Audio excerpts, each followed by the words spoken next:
Okay ka mga nice people, akong samok-samok ko ni ahong mga duha ka anak kay ara ka mga seryoso. Seryoso ba nila? Uy. Hi to my vlog. Hi. Uy, i-face out naman ang imong face. Hi. Unsa man ang inyong mga activity din na ha? Uy, bro mag ako ray nag-crazy karon kay wa koy nabisihan kay ganina ra ko nagbisi-bisihan. Kaseryoso ba ni akong duha ka mga anak? Uy, smile naman dyan. Hi to my vlog. Hello. May I see your teeth? Ay, color red lagi na yung teeth.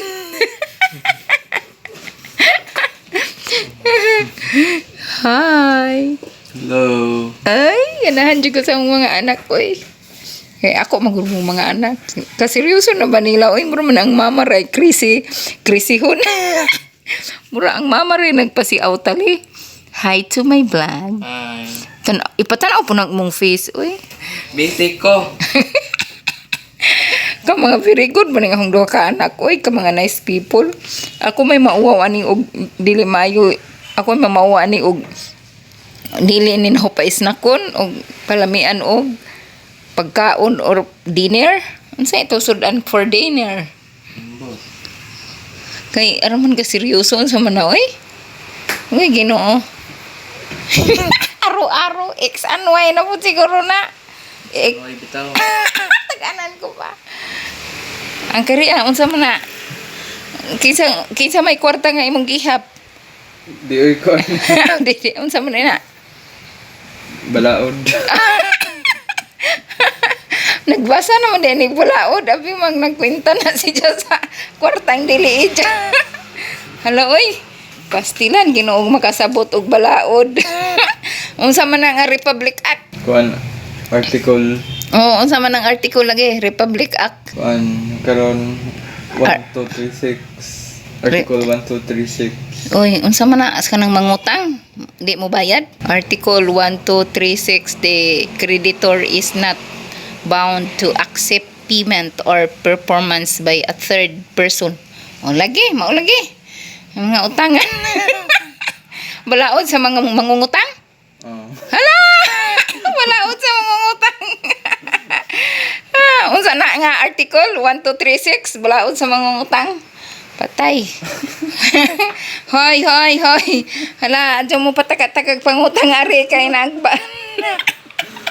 nagbasa na sa mga article sa mangungutang. Ay, kaligre ng duhanaw ka anak ko. Uy, katong usa nag X and Y. Karian nag kiring usa nagabasa sa balaod sa mangungutang. Uy, Ginoo ko. Hindi ang ilang nanay nagvideo-video ra. Bitaw, way kalingawan ang nanay, na happy lang ang nanay tungod kay nag-very good ang akong mga anak. Nag-study sila. Nag-study, Saturday man unta unya sila. Always nag-study. Kadtong gitagbaw na putog duwa. Unsa to imong giduwa? Oh, natagbaw na sa duwa. Natagbaw ra gihapon. Mao na. Kung giingnan nga oy, imong obligasyon sa imong kuan, lesson sa eskwelahan, mga subject nga imong obligasyon sa eskwelahan. Kay di ra ba jud ko katiguan ang mga XX and Y. Kay wa man koy X, diretso na ra ko minjo. Hing diretso ra ko og Y, it means yes to marry.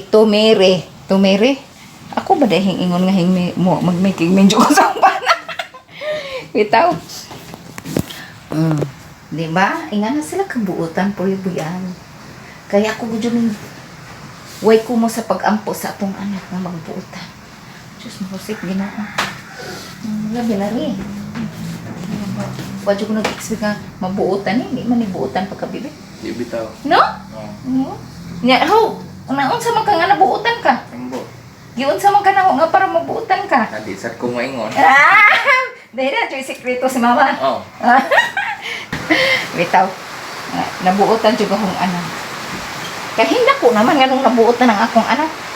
Nakasabot naman kalugayan yaw-yaw sa nanay. Maoy angay buhaton nga ang bata nga dili buotan Why maluoy. Labi na ang nanay or ang tatay gusto ka nga sige kang kasukaan inja dili. O so kung di ka gustong kasukaan, mo sunod ka sa mando sa nanay o sa tatay kay aron panggaon ug maayo. Bitaw kansa o mapudring ijang kuya di siya mauwaw nga ang ijang kuya mo'y leaders kabuutan, role model niya. Mo na sila mga kanay people, nag-study sila. Nag-study sila. Ako na lang mag-uul nga adyon sa mo mag-study. I-relax sa kinsong mga eyes. Diyan sa man ganahan mga dyan sila. Nag-Minecraft pa mga ganit gihapon eh. Nag-Minecraft. Unja giunsa ka na niya. Pero nag-X ano ay mga gihapon eh. Ambot no ako kasabot na nila eh. Okay. Maura to ka mga nice people. Our vlog for today. Okay, bye-bye.